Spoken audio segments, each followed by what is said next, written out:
बहुत अच्छे ये थे हजरत मौलाना आबिद हुसैन साहब। कसम खुदा की अब तक आप लोग बैठे हुए हैं, आपकी मोहब्बतों को मैं सलाम पेश करता हूँ। थोड़ा सा धीरे से कह दीजिए सुभान अल्लाह, और धीरे से बोलिए सुभान अल्लाह, और धीरे से बोलिए सुभान अल्लाह। माशाअल्लाह के दिल में लंदन नचीन रखते हैं, दिल में लंदन नचीन रखते हैं, अपने आका का दीन रखते हैं। कितने हजरात अपने आका का दीन रखते हैं? एक बार मचल कर कह दीजिए सुभान अल्लाह। आखिरी वक्त है, बेदार हो जाएं। हजरत अब आ रहे हैं दुआ करने के लिए, ताकि आप अच्छे अंदाज में बेदार हो जाएं, ताकि हजरत अच्छे अंदाज में दुआ कर सके, है कि नहीं? थोड़ा सा एक बार पूरा मजमा दोनों हाथों को उठाइए और मचल कर कह दीजिए सुभान अल्लाह। के दिल में लंदन नचीन रखते हैं, अपने आका का दीन रखते हैं, और हमको दुश्मन मिटा नहीं सकता। हम खुदा पर यकीन रखते हैं, हमको दुश्मन मिटा नहीं सकता, हम खुदा पर यकीन रखते हैं। दोस्तों सो रहे हैं चाचा, सो रहे हैं। अल्लाह अकबर, इतना बेहतरीन शेर पढ़ रहे हैं चाचा। थोड़ा मुस्कुराइए, आपकी दुआ लेने के लिए आता हूँ।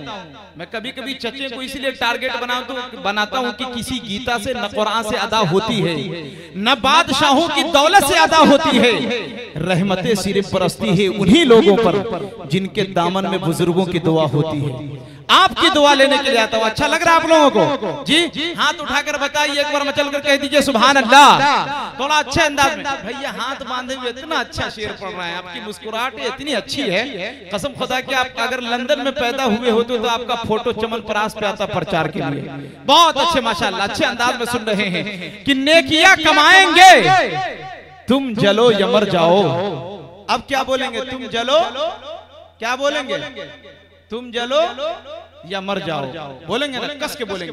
अब माइक आपकी तरफ कर दूंगा, इतना कस के आप बोले कि आपकी आवाज इस माइक में टकराते हुए उस साउंड बॉक्स में जाते हुए मेरी कानों तक टकरानी चाहिए। आधा शेर मैं पढ़ूंगा, आधा आप पढ़ेंगे। आपके हरदिया के हवाले से मैं शेर पढ़ रहा हूं कि नेकियां कमाएंगे, तुम जलो या मर जाओ, नाते नबी सुनाएंगे।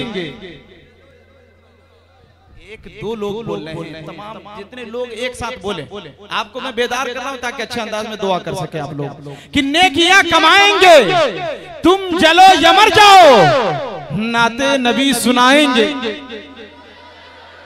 चलो माशाल्लाह, एक मरतबा और धक्का लगाना पड़ेगा कि नेकियां कमाएंगे, तुम जलो या मर जाओ, नाते नबी सुनाएंगे।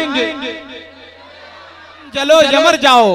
और मदरसा हनफिया के मुहतमिम ने करके ये बताया है, जलसा हम कराएंगे। के बोलिए इतनी खामोशी के साथ। मुसलमान आज खामोश है, इसलिए मुसलमानों पर जुल्म हो रहा है। थोड़ा कस कर बोले एक बार कि नेकियां कमाएंगे, तुम जलो या मर जाओ, नाते नबी सुनाएंगे। तुम जलो या मर जाओ। और मदरसा हनफिया के मुहतमिम ने करके ये बताया है, जलसा हम कराएंगे। तुम जलो या मर जाओ। और जलसा मुशायरा को कामयाब बनाने के लिए इस्लामिक मीडिया बुलाएंगे। तुम जलो या मर जाओ। जलसा मुशायरा को यादगार बनाने के लिए इस्लामिक मीडिया बुलाएंगे। जो ना बोले वो जले और मर जाए। थोड़ा बोलिए मचल के एक बार सुभान अल्लाह जी।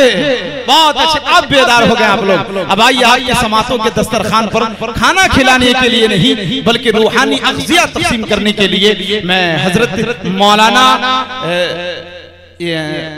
मुफ्ती जर्जीस अकरम साहब नायब काज़ी शहर बेगूसराय से मुअद्दबाना दरखास्त करते हैं कि हजरत वाला माइक पर आए और अपने दुआया कलिमात से इस महफिल का इख्तिताम फरमाएं। इस शेर के साथ हजरत का इस्तकबाल, खैर मकदम, वेलकम, स्वागतम, अहलन व सहलन व मरहबन इस शेर के साथ के गले में इश्क़े रिसालत का तौक़ रखता है। धीरे से कहिए सुभान अल्लाह। गले में इश्क़े रिसालत का तौक़ रखता है, खिदमत दीने रिसालत का ज़ौक़ रखता है। हमारे उलमा का मकसद है दीन की तबलीग, वरना कौन खिताबत का शौक़ रखता है। अल्हम्दुलिल्लाहि रब्बिल आलमीन व बिही नस्तईन अम्मा बाद। हज़रात हाज़िरीन मुहतरम, जलसा अपने इख्तिताम को पहुंचा। अब तकरीर का वक्त नहीं रहा। आपने मुसलसल इशा की नमाज के बाद से अब तक बहुत सारी बातें दीन की, कुरान की, हदीस की सुनी। क्या हमें दुनिया में करना है, अहकामात इलाहिया क्या क्या हैं वो भी आपने सुना, और क्या नहीं करना है, मनहियात इलाहिया क्या क्या हैं वो भी आपने सुना। नातें भी सुनी, तकारीर भी सुनी। मकसद क्या है इन तमाम बातों को सुनने का, सुनाने का, ये जलसा कराने का? एक इंसान अगर बड़ा सा देग चढ़ाए, खाना पकाए, पकने के बाद खाना को फेंक दे, गिरा दे, या यूं ही छोड़ दे सड़ने के लिए, खाए नहीं, खिलाए नहीं, तो वो बेवकूफ, पागल, दीवाना ही कहलाएगा, अक्लमंद नहीं कहलाएगा। एक इंसान खेती करे, खेती करने के बाद फसल पकने के बाद उसको काट कर घर नहीं लाए, इस्तेमाल में नहीं लाए, यूं ही छोड़ दे या उसमें आग लगा दे, पागल, दीवाना, बेवकूफ, मजनून कहलाएगा, अक्लमंद, अच्छा भला इंसान तो नहीं कहलाएगा। मतलब कहने का ये है, हमने ईशा के बाद से अब तक दीन की इतनी बात सुनी है, नींदों को कुर्बान किया, खाने पीने को आगे पीछे किया। इस ठंडक के मौसम में यहाँ बैठे हुए हैं, हम दीन की बात को सुन लें और जाते जाते इस कान से निकाल दें, हम भी क्या कहलाएंगे? बस समझ जाइए, अक्लमंद जब कहलाएंगे कि हम उन बातों पर अमल करें, अपनी जिंदगी में उसे उतारें। हमने बहुत सारी बातें सुनी हैं, वालिदैन के हुकूक हमने सुना। अब यहाँ से अज़्म कर लें, अज़्म मुसम्मम करें, पुख्ता इरादा करें, ये तहिया करके यहाँ से उठें कि आइंदा की जो जिंदगी है कभी अपने माँ बाप को हम नाराज नहीं करेंगे। जो हमने कर लिया है माफी मांगेंगे, आज ही जाके वालिदैन से माफी मांगेंगे, मैं नादान हूँ, आपका बेटा हूँ, आपकी बेटी हूँ, माफ कर दीजिए, अब नहीं करेंगे। हमने सुना कि नमाज हर मुसलमान मर्द और औरत पर 5 वक्त फर्ज है, नहीं पढ़ी है, आज ही जाके अभी तहज्जुद पढ़ के रो रो से अल्लाह से माफी मांगेंगे और आइंदा के लिए अज़्म करें कि हम पूरी जिंदगी नमाज की पाबंदी करेंगे। हमने सुना कि बच्चों को दीन की तालीम देनी है, उसकी तरबियत करनी है। हदीस भी सुनी है कि इंसान जब मर जाता है तो उसके तमाम आमाल मुनक़ते हो जाते हैं। 3 आमाल होते हैं, सदक़े जारिया है जो काम आता है। सदक़े जारिया क्या है? आप अपने पैसों को सोच समझ के खर्च कीजिए, दीन के कामों में खर्च कीजिए, गरीबों मोहताजों का आप ख्याल रखा कीजिए, मदरसों में पैसे लगाइए, मस्जिदों में पैसे लगाइए। ये पैसा लगाना आपका सदक़े जारिया होगा।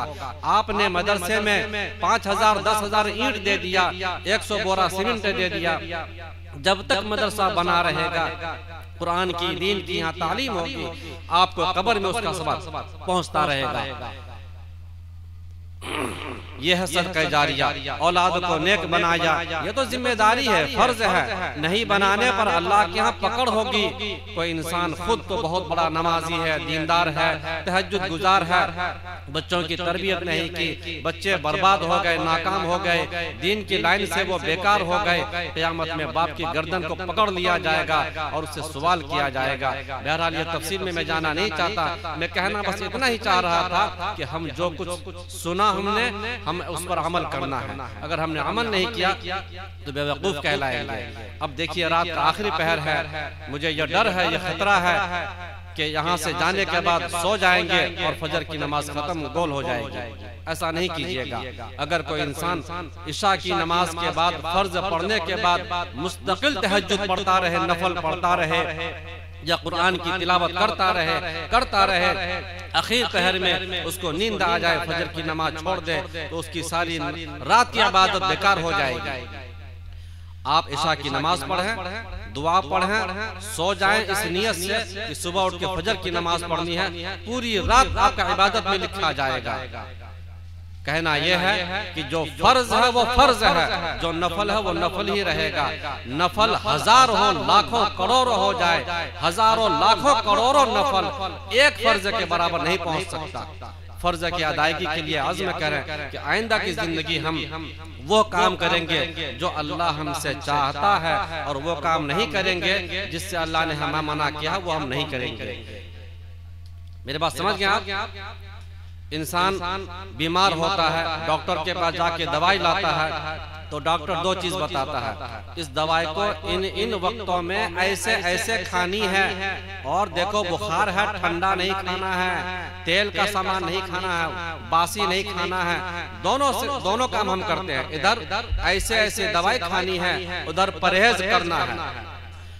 जिस्म को दुरुस्त करने के लिए दवाई की पाबंदी है, वक्त की पाबंदी है, और जिससे डॉक्टर ने मना किया है उससे बचना जरूरी है। ऐसे ही हमें अगर दुनिया में भी और आखिरत में भी कामयाब होना है, अगर जन्नत हासिल करना है, अल्लाह को खुश करना है, तो अल्लाह ने जो करने के लिए कहा ये अज़्म कीजिए। हम अब यहाँ से जिंदगी को बदलेंगे। हमने गफलत में बहुत लंबी जिंदगी गुजार ली है, अब ऐसा नहीं होगा, और जिससे अल्लाह ने मना कर दिया है उससे हम बचे रहेंगे। जब जाके हमारी इस्लाह होगी और ये मुआशरे की इस्लाह होगी। इस्लाह मुआशरा का प्रोग्राम इसीलिए किया जाता है। अल्लाह ताला हमें इन बातों पर अमल करने की तौफीक अता फरमाए। आइए अब हम सब दुआ करें कि अल्लाह ताला हमारे जिंदगी को बदल दे, हमें खुशगवार अच्छी जिंदगी दे। इस मदरसे के लिए दुआ करें, यहाँ के तलबा के लिए दुआ करें, और यहाँ के असातिज़ा किराम, यहाँ ताउन करने वाले तमाम मुहिब्बीन के लिए दुआ करें, सब के लिए दुआ करें, पूरी दुनिया की इंसानियत के लिए दुआ करें, फिलिस्तीन के मुसलमानों के लिए दुआ करें। एक मरतबा सब दुरूद शरीफ पढ़ लें। अल्लाहुम्मा सल्ली अला मुहम्मद।